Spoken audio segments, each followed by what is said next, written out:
Perry Township, I'm Mark Kandel, and this is Kandel's Corner. Tonight we're going to talk about a tough topic, and that's fiscal responsibility.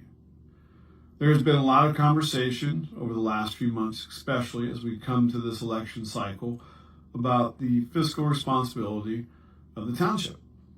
Some of that is shown in the inability of the township trustees to pass a significant road levy for asphalt paving, right, which we see here presented.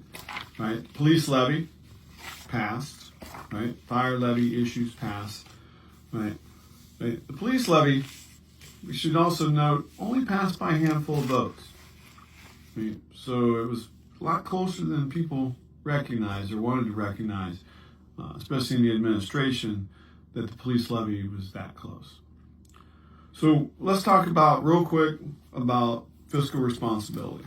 Right. This is the annual appropriations budget. Anyone can get a copy of it from the fiscal office. Right, it's part of public records. Contracts between the OLC, which is the Ohio Labor Council, and the police department, that's public record. The ASME union, which is the public workers record. These are all in the fire contract, all public record. In them, obviously, are the incentives that we pay to those employees. Quality employees, good solid incentives should have a good outcome to them.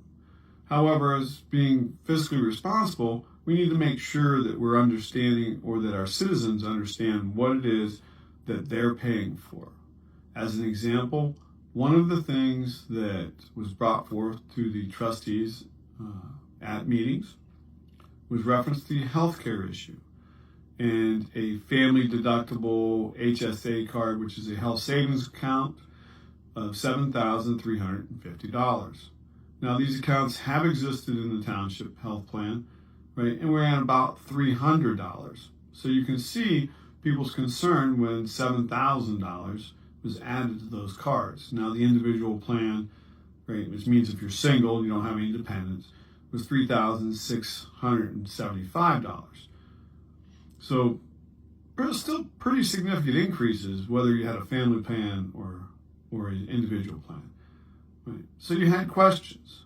Now, those questions, I'm not sure were answered fully. Clearly, that will be an increase in the healthcare costs the township must pay moving forward. And even though the contracts were settled later in the year, right, it was made retroactive to January, and everybody who was employed in January within the township received that benefit. Now, it's important to note that those costs continue to move forward. Right? They'll move forward through 2027, which is the end issue of those contracts. Right? And if not negotiated to change, they will stay in the contract moving forward. What does that mean? Does that mean an additional levy? I don't know yet. I'm still looking at the numbers. I've requested additional documents to look at the numbers. But I would believe that the fiscal officer, Mr. Chesler, is making a point to tell us about it, that he's worried about it, that he thinks that this can have a strain to the township finances. And I have to agree with him. I think so. That being said, there's more to come. We're going to talk about fiscal accountability as we move forward. What I'd like you to do is send me your concerns on the topic. If you have a specific question, as I look through the documents that I'm receiving through my public records request, right, I can look and search that out, and we'll address it here on Kandel's Corner. I thank you for joining me here on Kandel's Corner. Remember, this Thursday we have our fundraiser up at Falcone's. Feel free to come out and join us. Right, we'd love to see you and talk with you, right, and get your thoughts on how we can move forward to better Perry Township. Thank you.